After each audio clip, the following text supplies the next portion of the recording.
আর এটা ঢুকে গেছে আমাদের রঞ্জে রঞ্জে। আমাদের স্ত্রীরা পর্যন্ত জিনিসগুলোকে মানতে পারে না। আমার এক স্ত্রী বলতেছে, দেখো আমার ছেলে কিন্তু তাড়াতাড়ি বিয়ে দেবো না। আমি বলছি, বেয়াদব, আর কোনোদিন শরীয়তের ব্যাপারে বেয়াদবি করবো না। আসপারটা দিল কে তুমি আমার স্ত্রী হয়ে এত বড় কথা বলতে? আমার নবীজি বলছে বালেগা হলে বিয়ে দিয়ে দাও, আর তুমি বলছো যে আমি কিন্তু তাড়াতাড়ি বিয়ে দিব না। তোমার কে অধিকার দিল আমার নবীজির কথার উপর একটা শব্দ উচ্চারণ করা? মোহতারাম, আমিও জানি আপনাদেরও বুঝে আসতেছে না।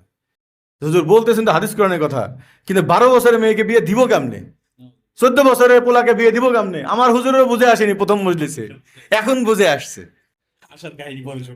কাহিনী দরকার নাই উম্মতের সামনে।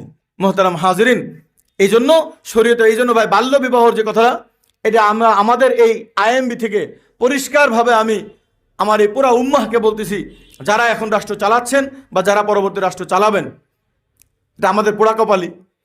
যাই হোক, এই আইনটা যেহেতু সরকারি রেজিস্টার নামা, ওখানে লেখা আছে মুসলিম নিকাহ নামা রেজিস্টার অফিস আছে না, তাহলে মুসলিম নিকাহ নামা যেখানে সরকারি মুসলমানদের বিয়ে হয়, আপনারা হিন্দুদের কিভাবে বিবাহ দিবেন, অন্যান্য ধর্মের লোকের কিভাবে বিবাহ দিবেন, এটা আপনি ওই ধর্মের লোকের সাথে আলোচনা করে নেন।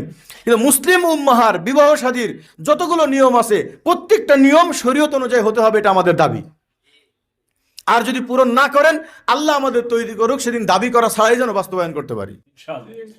যতদিন পর্যন্ত এটা না হবে, ততদিন পর্যন্ত দাবি করে রাখলাম যেন আমার আল্লাহ তাআলা কমপক্ষে একটু বলতে পারি যে আল্লাহ, আমরা শারীরিকভাবে দুর্বল থাকলেও আমার জবানটা চালু ছিল, আমি প্রতিবাদ করেছি যে আল্লাহ বলেছেন বালেগ হলে বিয়ে করবে, আর আইন বলেছে 18 আগে বিয়ে করতে পারবে না, 16 আগে বিয়ে করতে পারবে না।